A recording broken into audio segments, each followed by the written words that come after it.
யாழ்ப்பாண நிர்வாக மாவட்டத்திலே தபால் மூல வாக்களிப்பு உட்பட 59.65% வாக்குகள் பதிவு செய்யப்பட்டிருக்கின்றன.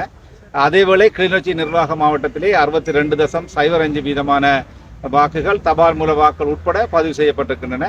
யாழ்ப்பாண தேர்தல் மாவட்டத்திலே 60.85% வாக்குகள் என்று பதிவு செய்யப்பட்டிருக்கின்றது.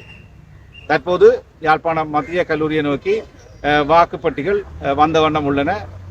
இன்று பிற்பகல் வாக்கெண்ணும் பணிகள் ஆரம்பிக்கப்பட இருக்கின்றது. அந்த வகையிலே யாழ்ப்பாணம் மத்திய கல்லூரி போலீசாருடைய விசேட அதிரப்படையினுடைய பாதுகாப்பின்களே இன்று இந்த வாக்கெண்ணும் பணிகள் ஆரம்பிக்கப்பட இருக்கின்றது. தபால் மூல வாக்களிப்பு தற்போது ஆரம்பிக்கப்பட்டிருக்கின்றது. கிடைக்கப்பெற்றதும் உடனுக்குடன் அந்த முடிவுகள் உத்தியோகபூர்வமான முறையிலே வெளியிடப்படக்கூடிய நடவடிக்கைகளும் எங்களால் மேற்கொள்ளப்பட்டிருக்கின்றது.